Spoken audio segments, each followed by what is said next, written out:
Hey all, welcome to the CIOPCC and this week's acquisition report. You know, every week we do an acquisition report, letting you know what new goodies we've picked up. There's 7 this week, which might sound like a lot, except you're going to find out that the first 5 are probably just going into storage. I don't do that very often these days, but this time, at least 4 of the 5 are going to end up in storage. So the first 4 here are Batman, the New Adventures Batman. This is the series from McFarlane. We have Batman, Two-Face. Oh, the Batgirl, who also, there's a 5th release, the Batgirl in slightly different colors, as well as Killer Croc and Baby Doll. These 5 are, again, just reissues from the old DC Direct, DC Collectibles line.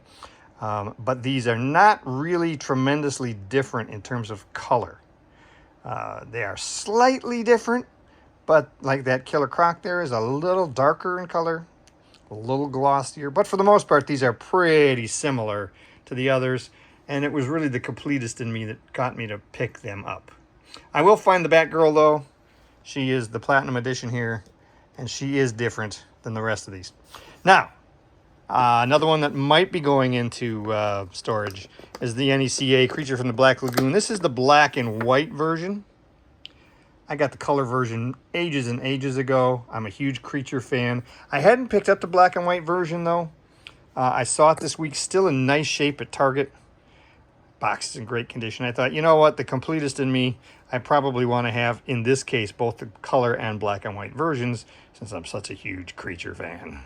If you haven't picked up that figure, I highly recommend it. Now, that takes us to the last 2 figures in this week, and both of these are a little bit more interesting.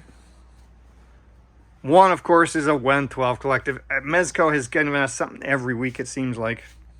This week we got Snake Eyes from the G.I. Joe line. He comes with the wolf. The wolf actually has the multiple heads this time, 3 different expressions.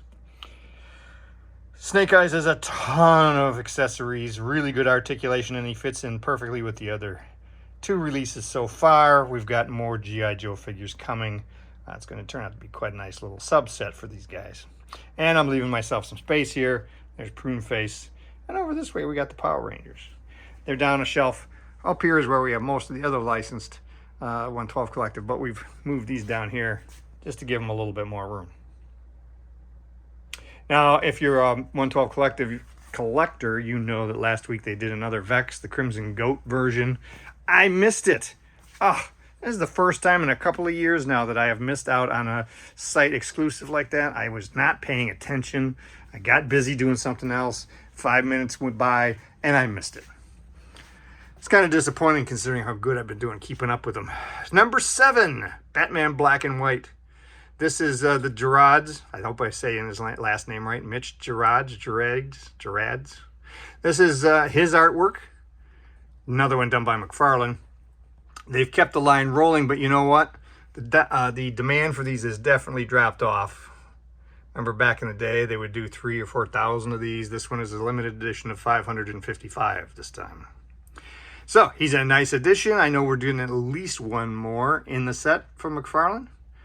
I'm running out of space, but I'm going to have to find a way to make a little bit more room for these guys. So that's it for this week. Like I said, 7 might seem like a lot, but many of them ended up being stuff that will probably end up in storage. Let me know what you picked up this week, and until next week, when I'll be doing another Top 10 on Monday, make sure you subscribe. Have a great weekend.